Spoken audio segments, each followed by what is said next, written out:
ziri 3 zencha ya lero atenda kuzomwezi ziri 23 olunaku lwa kusatu tuli mu mwaka 2020 September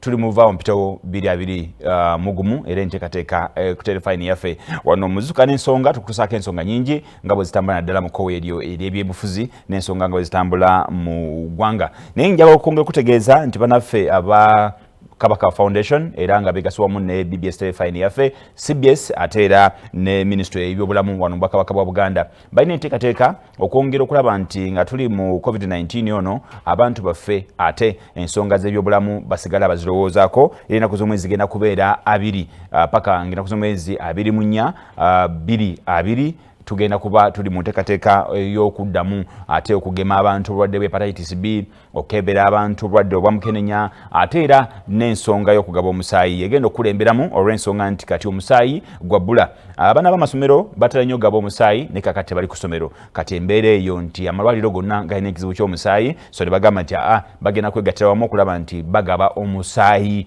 ennaku z'omwezi zigenda kubeera 2 paka 24 wano mu bimuli bya Bulange omwezi ogw'ekkumi nteekateeka eno tusaba abantu mwenna mujje mugyenyigiremu okulaba nga obuzibu obwo bukendeera obwebbula ly'omusaayi naye endwadde zino zitogeddeko sikosel bajja kwongera okukebera abantu era n'okubayamba n'okubabuulirira engeri gy'oyinza okuba nga abaana bo bw'oba nga olina sikosel n'abaana nga bamulina oyinza kubalabirira otya banafatana okuba nga mugenda mu bufumbo okutegeera ensonga eyo ate era n'obulwadde obwa mukenenya ko ne hepatitis B abagemwa natanaba kuba nti mugemwa hepatitis B mujja kusobola namwe okujja ku mutwalo gumu n'ekitundu so enteekateeka eyo erimu Bwakabaka bwa Buganda n'ebitongole nga telefine nga bwekutegeezeza CBS ate era mu ngeri y'emu ne Kabaka Foundation n'ekitongole eky'ebyobulamu oba Minisitule y'ebyobulamu wano mu Bwakabaka bwa Buganda gwe munnabyabufuzi ali eyo ng'oyagala abantu bokutegeera ensonga zo ensonga kati ebyobufuzi bya scientific olina okuba nga ojja ku telefine yaffe tukufunire enteekateeka eyo osobole okuba nga abantu bo mumanya byogenda okubakolera mu nteekateeka eno yavaawo mpitewo nze Morris Mukibi Mugave kulwa munange Gerard Katumba era nkutegeeza nti olunaku olwaleero ensonga tugenda kuba tuzitambuza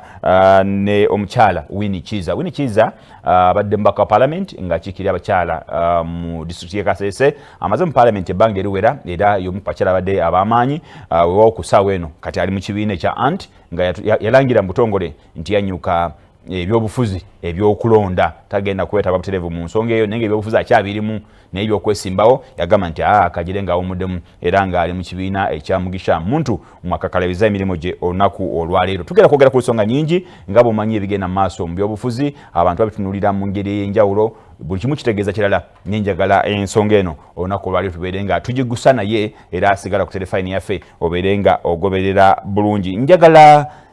osooka obuuze ku balabi ba telefine yaffe mukyala Winnie Kizza onalewo abalabi ba BBS telefine babuuzizza mwasuze muti abassebo ne bannyabo nga bulijjo nze Winnie Kizza omukyala omubaka ow'e Kasese kati member wa Alliance for National for Transformation weewaawo omuntu bayogera Kasese ne Winnie Kizza abasinga obungi balaba omubaka abadde ow'ekitumu ennyo naye Kasese eyina ebizibu ebadde nabyo mabegako wano bwetunulira coronavirus ne tugenda muyaga ogubaddewo wano amataba ne gabatwala mabegako waliyo okulwanagana okwaliyo ojjukira nga twakajja kampeyini zitandikaawo tuli mu kampeyini mabegakaawo okufa n'ebirala bingi ebadde biri Kasese eyo ku mulundi guno njagala osooka otukubire mu tooki Kasese eyimiridde etya era nga bw'okyogedde Morris Kasese sijja kigamba nti eri bulungi okimanyi okuva mu mwaka gwa 2014 Kasese eyise mu bingi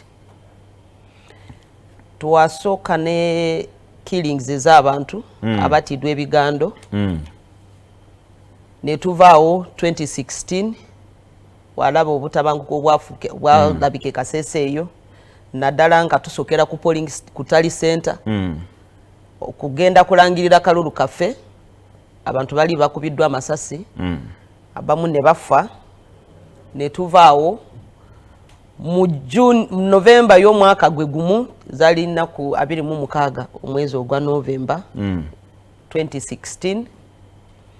olubiri baluwamba ne bata abantu abalala bakyali mu makomera kati awo ne tulowooza nti abantu bagenda nga bakakkanamu baze mu mbeera mataba nago ne gavaayo ne gatwala ndowooza buli kintu n'abantu ne bafa ebintu by'abantu ne byononeka ebintu bya gavumenti ne byononeka abantu ne bafa ne tuva mu ebyo covid naye nga mwali kati ffe embeera z'abantu baffe tezabadde bulungi mu biseera bino ate twagala saala naye twagala kwebaza abo bonna abatusabira ne batukwatirako ne batuwa ku bintu ne batuwa ku ssente ne batuuka ekaseeseere nabo bagende bakabeko naffe twagala obeebaza ennyo ennyo ennyo ennyo era mukama abawa emikisa. Kaseese olunaku olw'eggulo waliwo olutindo olwabaweereddwa ndowooza kubanga nga bw'oyogedde nti amataba gaali gayina engeri gye gayonoonyeemu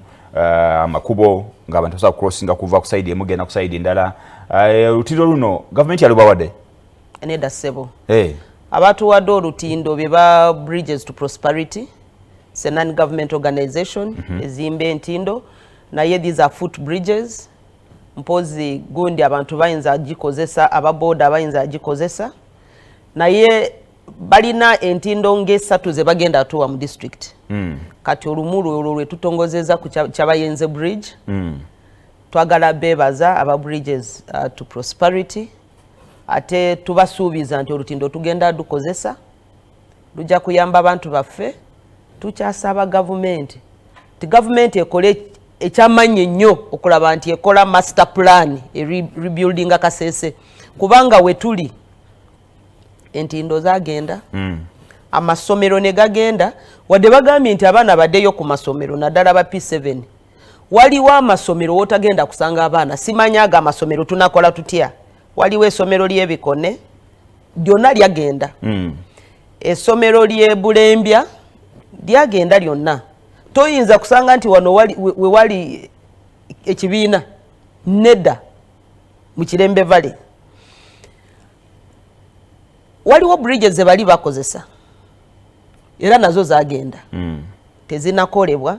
kati baana baffe bali mu P7 oba bagenda kutandika kusoma nga bwe ministry egambye tetumanyi banatandikirawa abasomesa bali balina amayumba ku masomero ago tebagayina kati wadde twagala kwebaza gavumenti nti eguddewo amasomero naddala ku candidate classes naye classes ng'ezo bo batandikirawa kubanga siraba pulani yonna gavumenti gyeyina apart from the food gye batuwa amatabanga gakatandika. Honorable Winnie Kizza, ogumu ku mulimu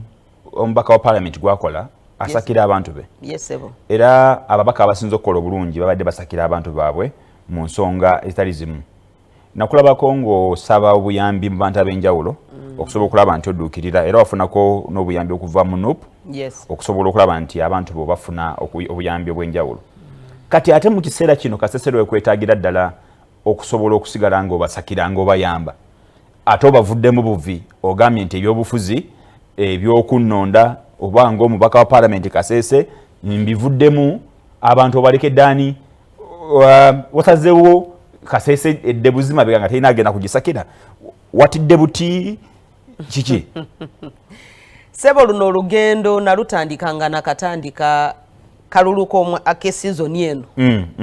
lwe nali noonya akalulu waliko abamuzeeyi batono nnyo bye nabulirako nti bwe tumala akalulu kano Mukama natuyamba n'enkawangula todda sigenda kwesimba naye abo bamuzeeyi be nabulira ekigambo ekyo baŋŋambye nti balinga tebalowooza nti kiyinza kukolebwa kubanga bakalaba ba politicians bangi nga babagamba guno gwe gusembye ne mukulembeze w'eggwanga nga kwali ngagamba nzija ku luno sigenda kudda naye ne bakomawo ate ebigambo nga bingi tebagamba nti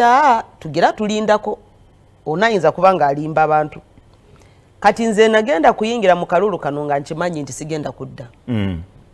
waliyo abakyala bangi betuyise nabo mu bingi betuyise nabo mu nsonga z'e Kasese tebazitegera bulungi nemanya nti abo abakyala bajja kuvaayo bayimirire mu bigere byange ko kugamba nti abantu mbalekeredde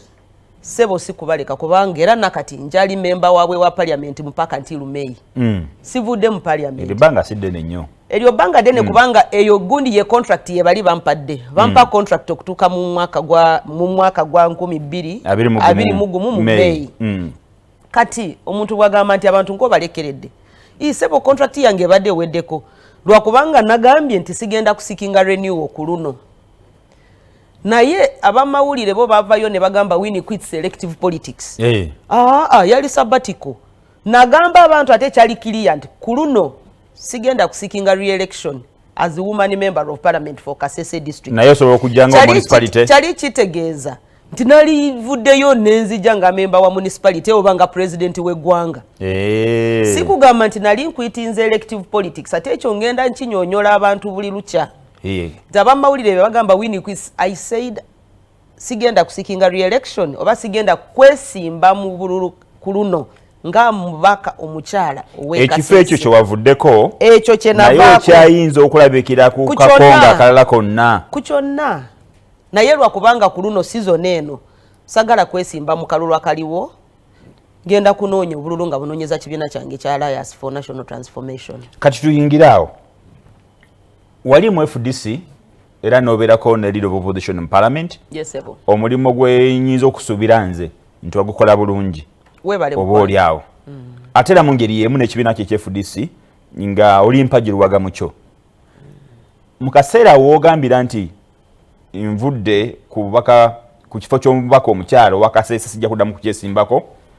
ate n'ova mu kibiina nodda mu Alliance omuntu n'atandika okuba nga yeebuuza naddala bw'atunuulira ebiriwo kati eby'abantu okushifutinga avudde mu kibiina agenze mu kirala to the extent nti n'abamu batandise n'okuvaamu obuvi mu kulonda sebo tekwali kutya nze nkiririza nnyo mu mateeka g'eggwanga ssemateeka w'eggwanga akkiriza nti bw'oba oyagala kuva mu kibiina n'ogenda mu kirala waliwo period egyekuwa bw'oba oli mu parliament ate nze ng'omubaka ali mu parliament yajja ku kadi ya FDC nali nina up to May actually beginning of May we nali nina kusalawo oba ngende mu kibiina ekirala oba nedda kati May eyo nga bw'okimanyi mwe mwalimu ebizibu by'amata b'e Kasese nga ndi nnyo mu by'abantu bange era nga bw'ogambye njagala kwebaza aba people power nga tenafoka nupu naye kati nupu bampa obuyambi ku bantu bange ab'amata banjagala beebaza Forum for Democratic Change muku ebyo ebitongole ebyampa obuyambi Alliance for National Transformation era nayo muku byo among the many organizations ezampa obuyambi abantu be Bunyangabo bavaayo abeetoolo abeebundi bujo abaliranwa abe Rubirizi Life Ministries Uganda Reach the Communities Uganda bantu banji ba Cyclists Association bantu banji bavaayo aba Interreligious Council Save the Children byali bitongole bingi ebyayambako abantu baffe nga bireese ebintu by'enjawulo kati mu biseera ebyo nga tukyalimu ebyo nali saagala kukola bya bufuzi nga ndi mu by'okulwanirira abantu bange okulaba nti tukyusa embeera ze balimu kati awo sali bagambye nti ate kati ku ssaawa zino sigenda kwesimba ate nate ngenda mu Alliance oba mukulembeze atalowooza ku nsonga eziriwo kati bwe twali tumaze okulaba nti ensonga ezo zo zigenda zitereera wadde ensonga zali taziteredde bulungi ez'amataba abantu nga bakyali mu nnaku but at least bali nga bavudde mu kali akaseera akazibu ennyo ate ng'amanyi nti tugenda mu kalulu nali saagala ntuka akaseera ngende nkwate fulaga ya Alliance oba FDC ate mbiveemu nga mbe sigenda kwesimba ng'amanyi nti yali plani yange obuteesimba ku luno awo nyini awooli kyoyogeddeko nti wasalawo n'ogamba nti sijja kufuna fulaga ate ngambe nti sigenda kwesimbawo embeera eno tugirabye mu kamyufu akenjawulo kuveda ku NRM na kamyufu kati akagenda maaso mu bibiina ebirala ebyenjawulo ndowooza yeriki ku kusalawo kw'abantu ab'enjawulo abali mu kamyufu n'abo abakavuddemu? Era njagala kwebaza bannaffe ababadde mu bumyufu obw'enjawulo kusokera ne ba FDC aba NRM aba NUP processes zijagenda mu maaso ate era ne ba Alliance nabo processes zijagenda mu maaso aba DP ne bibiina ebirala ebyenjawulo njagala obeebaza emirimu eyo gye mukola naye twalabye akamyufu ka NRM ko kali tekabadde kamyufu sebo zibadde ntalo lubadde lutalo emisayi twagirabye ng'ekulukuta tulabye abantu abawanguddwa nga bebalangirira nti bebawangudde kaliko kabadde keetaga nti obeere n'amaanyi amangi okusobola okuyitawo okuba ebikonde ndowooza natanga odooyo mugambe ngenda kukuba wooli alyoka kulangirire ebyo bye nalabye mu kalulu ka NRM tekiraga demokrasi ennungi mu Uganda yaffe naddala ekibiina ekiri mu bukulembeze kyekyalibadde kiraga ekifaananyi ekirungi nti demokrasi mu ggwanga lyaffe tulina we tugituusizza. Kati kusaawa eno kitegeeza ki? Ebbugumu erikabaddemu amaanyi g'oyogeddeko omusaayi g'oyogeddeko kitegeeza ki? Tugenda wano okulonda 2021 naye be bali mu buyinza. Kati abali mu buyinza batulaze ekifaananyi ekibiina ekituleetera okutya nti bwe mwekuba bwe muti nga muli famire bwe mugenda ne bamulirwanwa munakola mutya? Omusaayi gukulukuse abantu mubakubye waliwo n'abatiddwa bantu ne bafa naye nga muli baluganda mwekuba ne mweta kinabeera kitya nga muli n'abamulirwano abo bebe ebibiina ebirala n'abatalina bibiina tutidde. Ekyokubiri twalabye standard operating procedures zo nga bazibeerako bwe tuba tuli mu bibiina ebirala eza COVID-19 nalabye lukuta n'abantu be nga bali kwehagi nga bali mu social distancing nga tebagifaako neneebuuza naye ng'eggwanga tulagawa bano abantu bo ddala bakimanyi nti waliwo covid oba ddala covid weeri? Nalaba processions eza NRM n'entya naye ate ffe abali mu opposition notuka akaseera kagamba nange kantuke eri abantu sebwe empya ogenda zifuna bw'oba osazeemu nti katukole olukiiko bakugamba nti tubeere ku social distance don't come closer to each other olaba nti owoli supposed okubeera n'abantu nga 50 obeera n'abiri naabo mu batano kati nze ntandise okwebuuza covid ekwata ba opposition bokka oba buli muntu? Ekyokubiri kino kintisiza kubanga simanyi n'ebiwayire ebirala bye bataddewo amateeka ge bataddewo nti ge tulina kutambulirako mu kunoonya akalulu gagenda kubeera applicable ku bantu bonna kubanga bw'olaba nti bannaffe bw'aba agenda ku radio ne bamugjayo owa NRM najja ku radio ne bamuwa all the time that they deserve. Ndowooza mu kulowooza kwange ate naffe ffenna abali mu kalulu kano obwenganya tebujja kulabika mu kalulu ke tugendamu. Ng'otunulidde ebbugumu erya NRM nerikuwa ekyo ate akamyufu akagenda maaso ba process egenda maaso mu opposition mu kufuna abo abagenda bakwatira flag analysis yeri etya? Ndowooza ba opposition saawa zino bo bagezezaako waliwo abo abasazeemu nti katukole processes ezite involving abantu abangi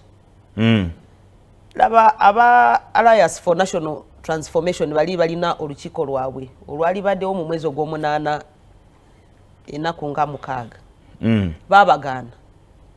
kati kyebasazeemu kwegamba nti katubreakinge enamba y'aba delegates tubasisinkane mu regions zaabwe kati they are moving around the country basisinkana aba delegates mwezo smaller numbers ne FDC kyekimu abanupu bakozeseza a different method yogamba katufune vetting committee ba candidates boka baje beyogereko tulabani ayinza kola ki ayinza kutukwatira bendera ezo ze systems ze tulowooza nti zitambulidde ku gundi ya covid sikugamba nti balina abawagizi bw'abawagizi tubalina naye lwakubanga twagala kukozesa amateeka galiwo okulaba nti playing within the rules of the game so sikugamba nti gana amateeka gakwata ku bano era bano tegabakwatako kyekimu n'ekyo kyolabye nga bagamba nti omuntu wagenda mu electoral commission agamba nsaba empapula zo omukulembeze w'eggwanga nabagamba amateeka gatugana ate omuntu nagendayo nti nsaba eza Kyagulanyi ne bagamba amateeka gakukkiriza anti ono mupya n'olyaze esimba y'ebbanga eriwe anti anytime public figures woba oyina ene document yoweddeyo nti ya public ebeera for public consumption at any time ne bwoba ng'obaddeyo emyaka 30 oba 40 bwemba nkizuudde saawa zino nti toyina ebigenderako saawa ezo nteekayo okusaba kwange nti njagala kumanya nkakase ono ali mukulembeze waffe bya ddala oba yayiiya buyiiyi oba yatufera naye nze electoral commission neneewuunyiza okulaba nti bagambye nti twakola ensobi ne empapula za Kyagulanyi okuziwaayo mateeka gige mwali mukozesa okuwooli ebipapula te ne gabagaana ku saawa zino nze kyemanyi waliwo Access to Information Act ekkiriza nti buli omu asobola wadembe okufuna ebipapula naddala information yonna ng'eri mu public kubanga bwe tuba tugenze kwewandiisa amanga the many things bye batusaba papula za buyigirize kati buli omu wadembe kugenda mu electoral commission nagamba nze mumpe empapula za Winnie ne bazimuwa so sikugamba nti bw'otuukayo nti nsaba eza Winnie ne bagamba eza Winnie gira olindako naye eza Morris zitwale ebyo byonna biraga wetulaga mu kalulu kano nti amazima n'obwenganya tebiriimu tugenda mu maaso n'okulaba nti byonna tubitereeza tetugenda kutuula nti tulinde babituwe ku silver plate nedda mu kwogerako bulijjo obadde oyogera ku nsonga y'okwegatta enfunda eziwera era tulaba mu ntaka ndikwa luli nga Bobi Wine ajja wali omu ku baamulwinga ku lusegere mu mbeera zonna ku mulundi guno tulaba mweteekateeka mweta aba candidates n'omukulu naye yennyini Mugisha Muntu very soon tuyinza okulaba nga agenda mu kakiiko k'ebyokulonda DP ekoze ekintu kyekimu mwava ku ndowooza eyo okuba nti mwegatta okuba olyawo n'abantu bebamu abeesimbyewo ku lwa opposition several processes mbanvu ate ezo processes tuzirimu nnyo abe opposition bonna ndowooza tukyalowooza mu kwegatta ndowooza mubirabye bigenda ne birabika mu bifo ebitali bimu waliwo we tutuuse ne tugamba wano ndowooza ku parliament bano baleete candidate bano tebaleeta ne tugenda ne tutuuka ku bifo ebirala ebyenjawulo nga alliance oba ne bibiina ebirala waliwo okutegeregana okuli mu lwatu bwe muba musazeemu ffe nga alliance awo neenza kweyogerera alliance ffe nga alliance waliwo we tukkirizaganya munda muffe wadde abalala bannaffe batusabye oba nedda ffe ne tugamba wano tukkiririza mu mukago gwa opposition tugenda kuwagira ono oba wa NUP oba wa FDC oba wa Jema oba wa DP ne tugamba ofe nga alliance tetugenda kusimbawo omuntu wadde n'omu kubanga tukkiririza mu bumu tukkiririza mu mukago ogwa opposition omuntu wa alliance omuntu wa DP omuntu wa NUP ne wa FDC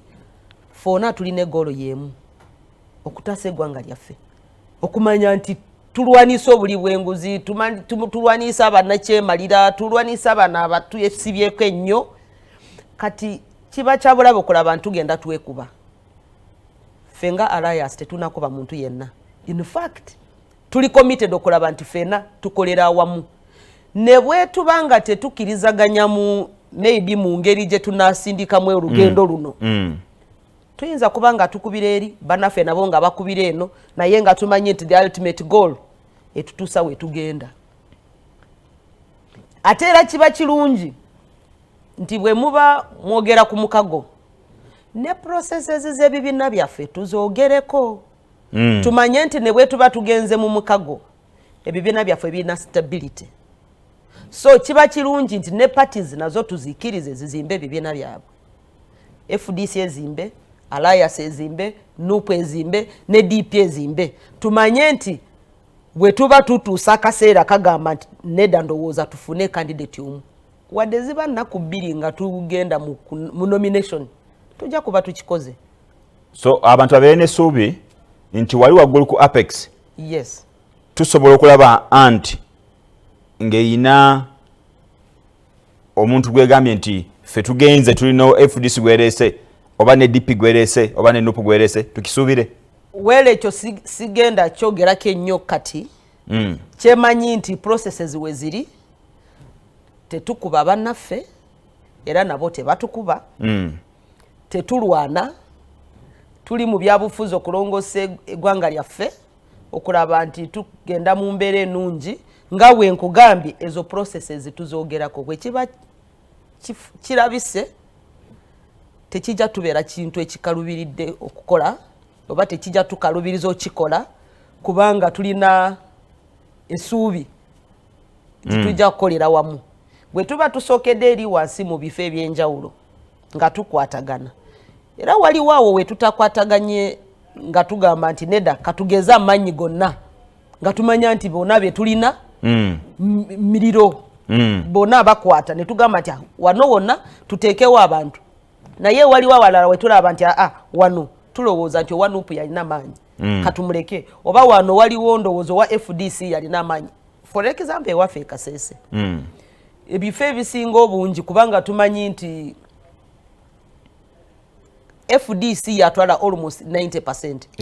eyakasese yes of the positions eyo district already is under FDC is under the opposition oba eri under the forces of change kati lwaki fe abalala tubatawanya. Omulabi wa Terefine yaffe tugenda kuwumulamu naye nga tukyalina Omubaka Kizza Winnie era ng'ensonga zetwogerako byobufuzi nga bigenda maaso yatu mu ggwanga lyattu Uganda opposition ate era n'ekibiina ekiri mu buyinza. Tukomawo tova ku Terefine yaffe.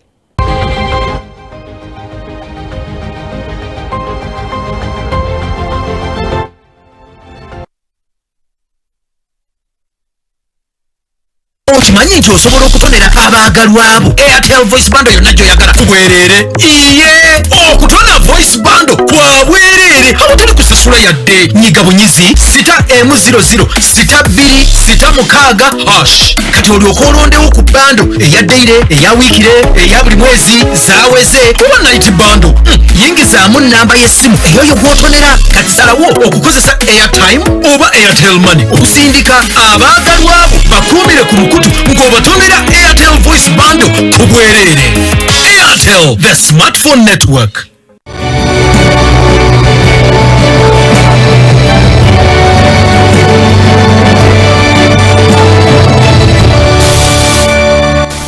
Agafa mu umeme gawagiddwa. At Umeme, your safety is our top priority. Report illegal practices to Umeme when you detect them. Download the Umeme app for other services. Stay alert, stay safe, save lives. Umeme, powering Uganda. Bannaffe mwebale kwekuuma mu budde buno bubadde buzibu nnyo okuva bwe twatandika okufuna lockdown mwezi ogwokusatu naye kirwadde gye kiri era okuva mu bakozi bannange wano ku kitongole kya Umeme ne bannaffe abatutwala twongera okubagumya n'okubasaba okwekuuma tugoberere ebiragiro ebituweebwa minisitule ey'ebyobulamu tunaabe engalo twewale ebifo omuli abantu abangi bw'oba osobola kolere waka bw'oba tosobodde fuluma n'ebiragiro ebyo byonna era kyetusinza okukola naffe kwe kulaba nti tugoberera ebiragiro bino tugamba nti abantu bonna abalina ogenda okukola tebafuluma nga tebalina masiki olina okubeera ne masiki oba nti ogenda mu office oba nti ogenda mu field abantu baffe abakola mu field abateekayo waya n'okukola ebirala byonna era bwe tutyo bwe tugenda okutambula so ne mu office twakendeeza abakozi ne tugamba nti abantu abalina okubeera mu ssaawa ng'emu nti twava ku 100 ku buli 100 tugamba nti mu office wakiri abantu babeeremu obutundu 3 ku buli 100 naye era tujja kweyongera naffe okugoberera ebiragiro bino tubaagala nnyo mwekuume ekirwadde gye kiri so twongere okugoberera ebiragiro bino tutaase obulamu tutaase n'ebintu byaffe era tutaase n'obulamu bw'abantu abalala bonna mwebale nnyo mwebalire ddala.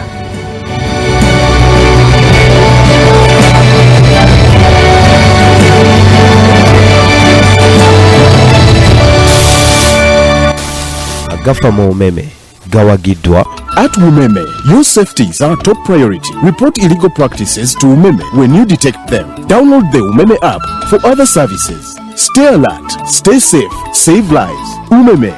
powering Uganda. Oh yeah, official is my friend. Don't need to worry for the rest of my day. Hakuna Matata, voice and data bundles. VOTD, now I got social distance. Call you all day. Hakuna Matata. Hakuna Matata, the newest bundle from Official. Lots of data, unlimited calls, and free OTT. Dial *133#. Select your preferred daily, weekly, or monthly bundle, and Hakuna Matata. Stay connected, stay safe. Official is regulated by Ghana Communications Commission. Hakuna Matata.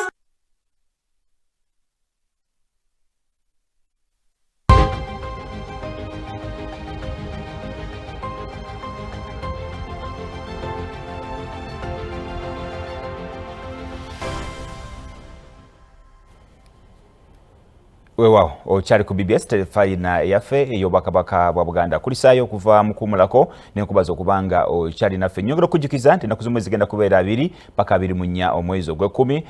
Enteekateeka ey'okuddamu okugema abantu hepatitis B egenda kuddamu, naye ekisinga okubeera ekikulu nti ebbula ly'omusaayi weeriri mu ggwanga olw'ensonga nti abaana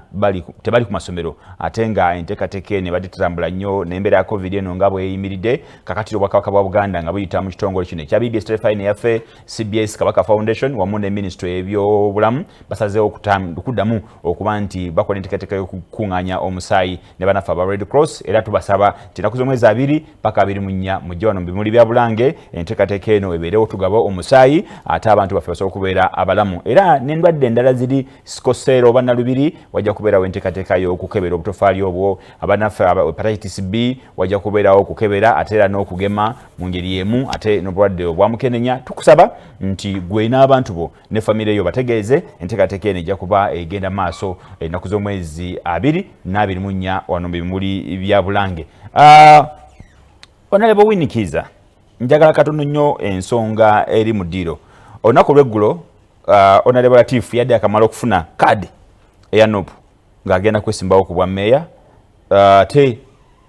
enkeera w'olunaku olwo ng'amaze okufuna kaadi n'ayatula n'agamba nti akalulu nkavuddemu, so nga ate nno mu lwokaano yabaddeyo n'abantu abalala bagala kaadi.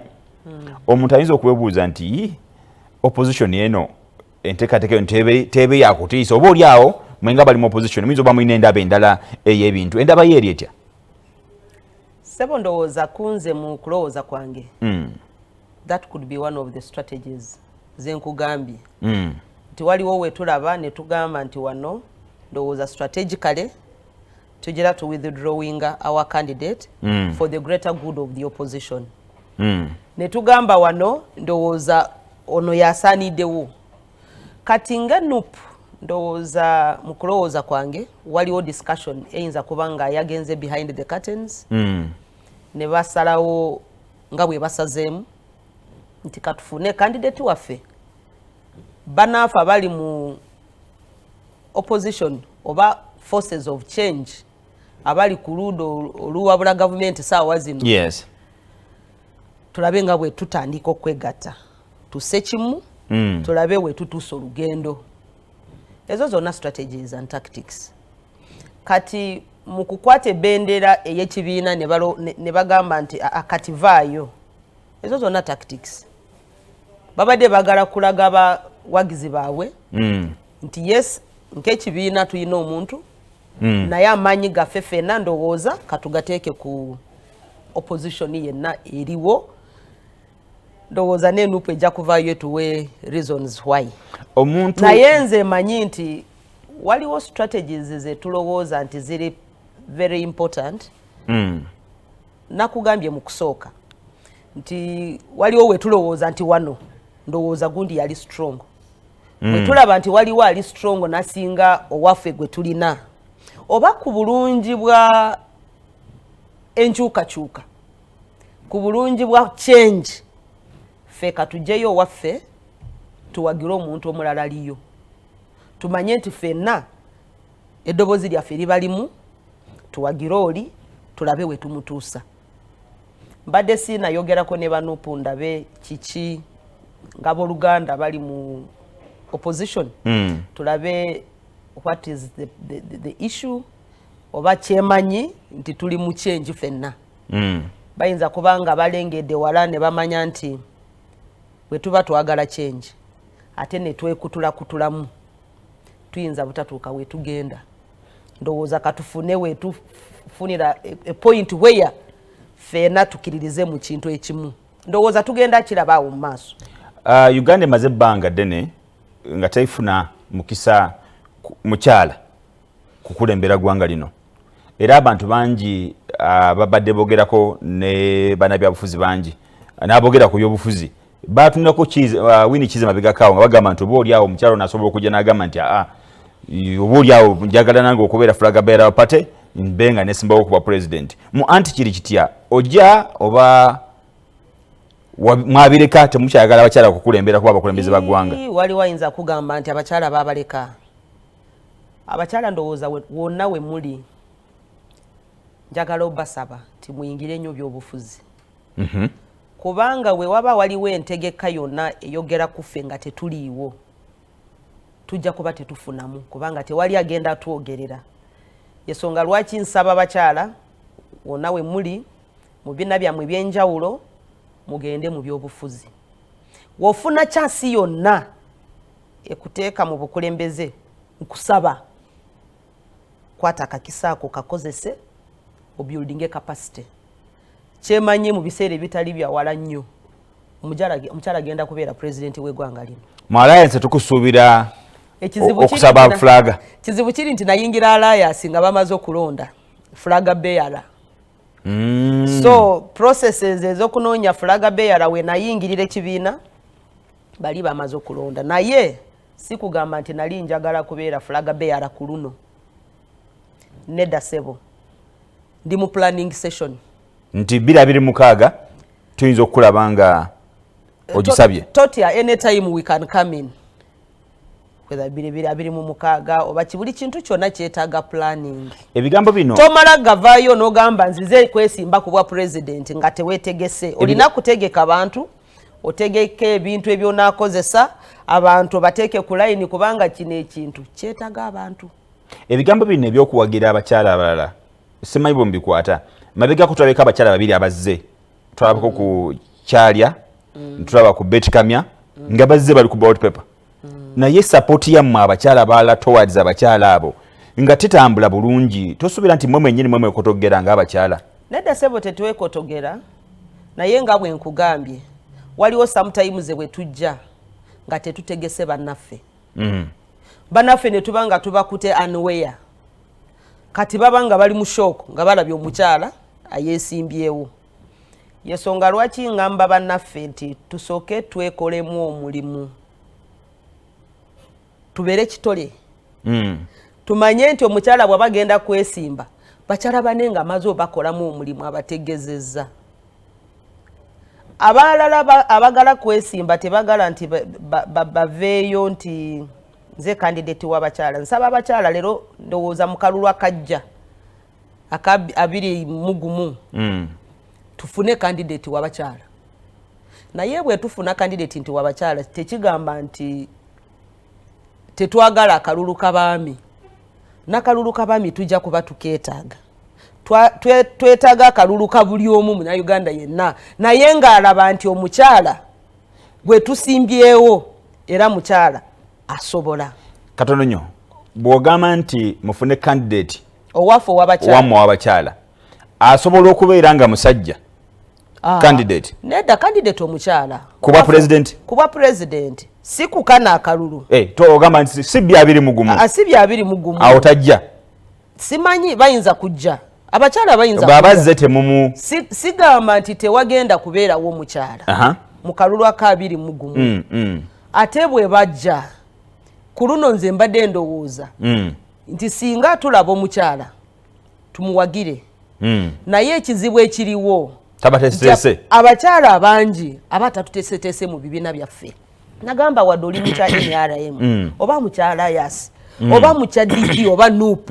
banange ku luno twekolemu omulimu ng'abakyala abali mu bibiina kubanga buli kibiina kirina women league. Yes. Nogenda mu bibiina bino nogamba banange ku luno tuve ku bibiina byaffe tutunule ekibiina kimu eky'omukyala. Ne tukola movement yaffe y'abakyala ne tugamba kati ono omukyala yowaffe nga women's movement tulabe nga bwe tafuna akalulu kano. Naye abakyala abasinga obungi tuvaayo ate ne tutya okutuukirira abakyala bannaffe nti lwakubanga bali mu bibiina eby'enjawulo ekyo kye kitukose ennyo. Nalibadde ndowooza nti omukyala bw'aba avuddeyo asooke mangu ayogere ne baana abali mu bibiina eby'enjawulo. Nze kankubulire singa tufuna omukyala oyo oba singa nvuddeyo ne ngamba ngenda kwesimba ku bwa president nga bwe tulindirira biri mu nga bwe tulindirira nja kusokera ku bakyala abali mu bibiina byabwe njogere nabo tuteese naffe tukole obuyekera obwaffe nga tetugenze mu nsiko tukole obuyekera obwaffe nga bw'abakyala twekolemu omulimu tusoke twekolemu omulimu then tulabe nga bwe tukola ki tukola manifesto y'eggwanga lyonna. Abantu mukimanya abakyala baba bazadde omukyala bw'akwatamu eggwanga lino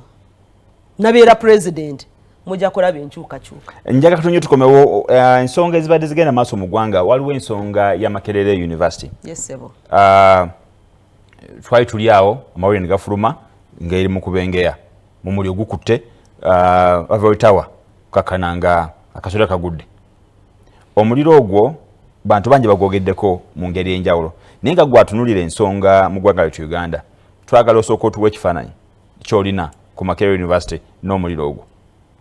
Sebo ntuusa okusaasa kwange ku Makerere University Administration abayizi n'abalecturers ne gavumenti ya Uganda Ministry of Education olw'omuliro ogwo ogwakutte essomero lyaffe. Buli omu lyayagala kwogerako Ivory Tower buli omu agyogerako kyabulumi nnyo okulaba nti omuliro gukutte essomero lino naye ekisinze ennyo okunuma nze ng'omuntu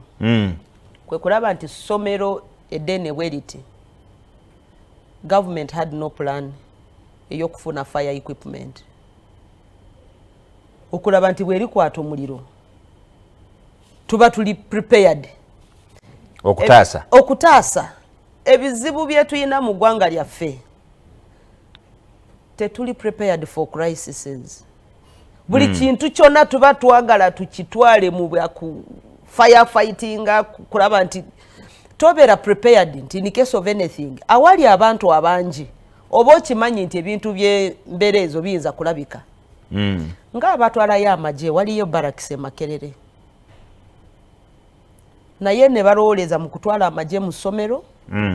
ne batalowooza ku bintu ebitaasa obulamu bw'abantu. There is a barracks in Makerere University naye okugamba nti tugule ebyuma eby'omuliro tubiteeke mu university just in case it catches fire. Building eyo buli omu akimanyi nti yazimbiddwa dda nnyo naye gavumenti okugamba ntukole ekisoboka kulaba ntuteekamu fire detectors ne batakikola. Gavumenti yaffe oluusi waliwo obwekola ebintu ne weebuuza bano abantu ebintu bye bakola baba babikola bwa bulungi bwa ggwanga oba lwakubanga tebafaayo. Toyinza kubeera n'abantu abali mu Makerere nota planning ebintu ebikwata kutaasa bulamu bw'abantu. Ye mu kulowooza kw'abakulembeze baffe balowooza nti amasasi gataasa buli kintu yensonga lwaki bateeka barracks e Makerere naye amasasi tegasobodde okuziikiza omuliro. So nsaba gavumenti mu planning zammwe nze singa tuba tuli mu bukulembeze ezo ze plan ze tugenda kuteekawo nti awali essomero eddene ng'e Makerere muba muyina byonna ebisobozesa abakulembeze be institution okulaba nti oba waliwo omuliro waliwo akabenje konna kalabise baba balina engeri gye bataasamu obulamu n'ebintu. Waliwo ensimbi ezigenda butereevu ku university nga tezigenda mu gavumenti. Ensimbi ezo lwaki gw'okitunuza gavumenti notakitunuza ku bamanaginga university? Sebo somero lino lya gavumenti bwe kiri abakulembeza bali mu somero lino bakola omulimu under government ye basasula ne bwe baba bafunye sente ezivudde awantu awalala nga teziyise mu government still government yezirabirira okuyitira mu bakulembeze baayo so siyinza kubuuza muntu yenna wadde ne management ye Makerere naye erinamu omulimu gweyinza kukola nze nga nze omukulembeze nsokera ku bakulembeze waliwo olwetwala abalekitarazi be Makerere nga beediimye tebafunye musaala ate government yali eri supposed okubasasula sebo no bwe baba balina sente ziva bweru ezijja nga zize kuyamba ziba zize for specific things abalala bawa Makerere sente bagamba tugenda kusupportinga oba kuzimba kizimbe bwe kiti ne basupportinga ziba zirina conditionalities zaazo kati luno lwali badde lubimbi lwa government okulaba nti ekizimbe kino oba fire fighting equipment government eyina kukirowoozaako si kugamba nti ekyo nakyo kirekera banakyewo nedda ene government bweba efaayo nnyo ku bulamu bw'abantu erina kulaba nti ebintu ebitaso obulamu bw'abantu bibawo nnyo so nze mu kulowooza kwange wadde Makerere naye eyina challenges zaayo naddala mu bukulembeze na government eyina bigger part eyina kukwatamu okulaba nti Makerere edda mu Makerere eyaali Makerere. Minisita w'ebyenjigiriza omukyaala Honorable Janet Hapa Museveni bwe yajja yannyonnyola n'agamba nti kibi nnyo nti university eyidde naye waliwo omukisa okuddamu kati okuzimba ekinene oba ekirungi ekisingaku kino ekibaddewo era ne Vice Chancellor n'agamba nti bagenda kulaba nti basawo campaign ey'abantu ab'enjawulo contributinga towards okuzzaawo Makerere. Oli omu ku abo abagenda okwegatta butereevu mu drive ey'okwongera okulaba nti Makerere eddamu n'ezimbwa bujja? Sebo yo drive ey'okuzimba Makerere obujja yo nungi naye sirowooza nti twali kikozesa ng'ekintu ogamba nti omuliro gutuwadde opportunity ezimba ki ekipya ezimba ekipya ekirungi ekigumu osooka n'oyokya ebyolina olyoka ozimbe kyaze buzi now kati ebintu ebirala ebigendeddemu mu muliro banabizaawo kyali badde kirungi ne tukola plan byebyo byenkugambye nti sometimes tusooka ne tulinda ebizibu bigwe ebizibu bye biba bitutukiridde kati ne tugamba ne tuva mu tulo minisita alina kumanya nti kirabika yabadde mu tulo nga tamanyi nti ekizimbe kino tekirina fire detectors ate nga tamanyi nti tuyina kuzimba Makerere bupya kyo kino kyabadde kizibu tetugenda gamba nti kati tufunye opportunity esaba sente oyinza kuleka abantu ne balowooza nti oba mwakyokeza mulyoke musabe sente kyo kino kyabadde kizibu kyatuguddeko weelu tusaba abantu ab'emitima emirungi batudukirire batuwe ku sente batuwe ku buyambi tuzimbe Makerere naye ekyo tekituleka nga twebuuza mu nkola zaffe ne bwe tuzimba ekirala ne tutaasawo plans ezikitaasa kiba tekigasa singa aba alliance mwe muli mu bukulembeze bw'eggwanga lino bino byonna ebiriwo nga bwe bitambula mwalibadde na njawulo ki? kye nakugambye mu kusooka nti singa nze nabadde mu bukulembeze obw'eggwanga lino institution nga Makerere amanga the many things bye nalibadde ndowoozaako kuteekayo first tumanye nti ekizimbe bakizimba dda kyedde nnyo mpozi mu biseera ebyo fire detectors ezali nga tezinatuuka mu ndowooza z'abantu naye university okufuna equipment yaayo ekyo kyandibadde kimu ku zo. Ekyokubiri kwe kulaba nti sisi ekizimbe kino kyo kyadda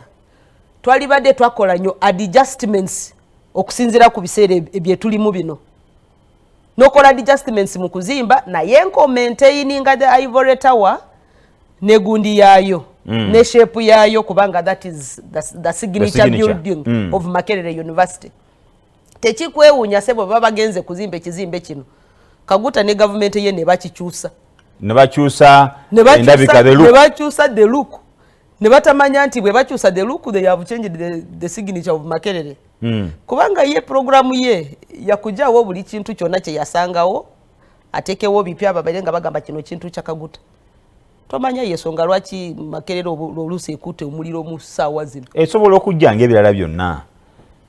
ng'ogyeko ekyo kyekirala ekyenjawulo alliance kyeyinza okuleeta ku mmeeza eri eggwanga lino ng'efunye obuyinza okulaba nti buli nsonga eziteekateekeddwa mu ggwanga buli munnayuganda aba azimanyi naye we tuli ssebo oyinza olabye enkyukakyuka ezibadde mu kutandika amasomero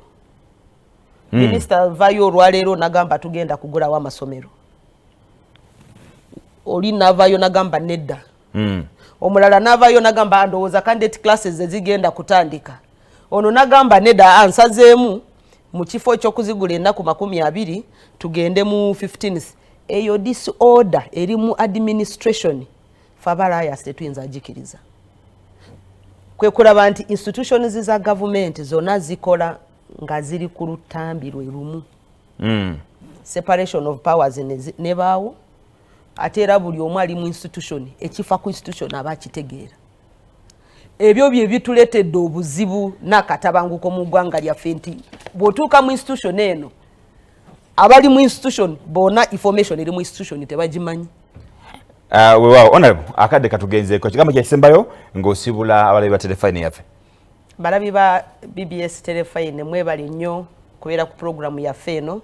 Ssaabasajja Kabaka awangaale mwebale nnyo era tugenda mu maaso n'okola nammwe mbasaba twegate ku kibiina kya Alliance for National Transformation tukole emirimu egy'eggwanga lino tuliteeke ku ntikko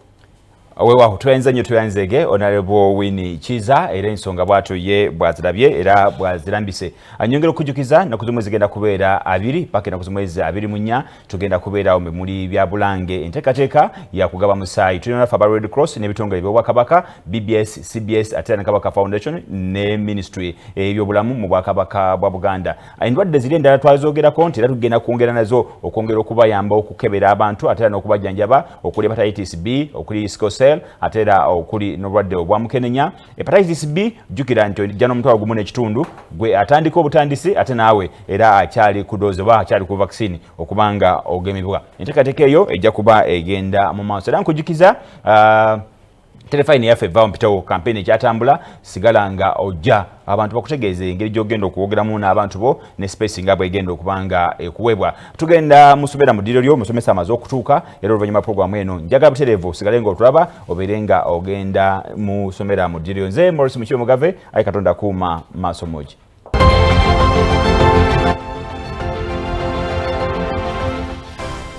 zuukuka n'ensonga ewagiddwa. The impossible is now possible with AfriCell. You can now enjoy unlimited calls. Dial *134*2# to activate Paka Boom Bundle. AfriCell. Don't be cheated. Wamune. Wamuma mugabanye ebintu. Mu bintu ebyange nteramu box Hallelujah Jinga Tea Drink. Nange tusonyiwe. Hallelujah Jinga Tea Drink yaliyo. Era abantu gabalwanira mu lwanira.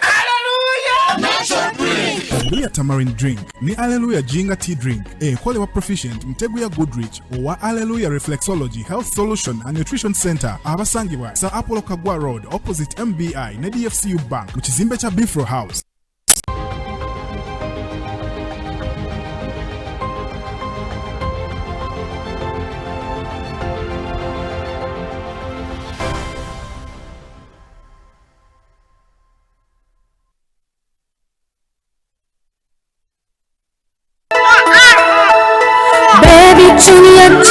Owulira mukwano gwa maama n'okufaayo kwa maama Baby Junior Jelly owulira engalo za maama ansingira bulijjo anyiriza buli kadde Baby Junior Jelly abajogo beetaaga nzenga jjajja bazzukulu bange okusanyuka n'okufuna emirembe ekyama kyange mbasiiga ebizigo bya Baby Junior Jelly biwummuza bigonza olususu lw'aba bebi birimu akawowo akalungi bigoba okumutuka okuleetebwa diapers birungi ne ku nsusu ez'entondo Baby nduya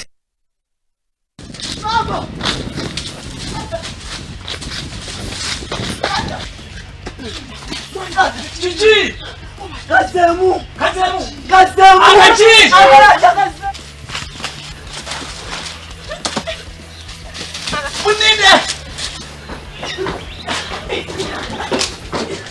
tosuwa kalaaca okuva ku bbalaza ku ssaawa 5 ez'okumakya okutuuka ku ssaawa 6 ez'emisana wano ku BBS Telefayina eyaffe.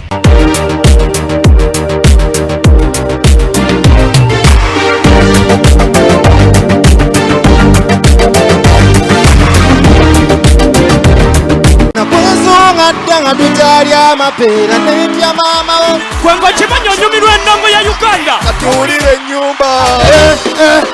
tusetukidde mu yedde nsala ekirabo njagala tutambula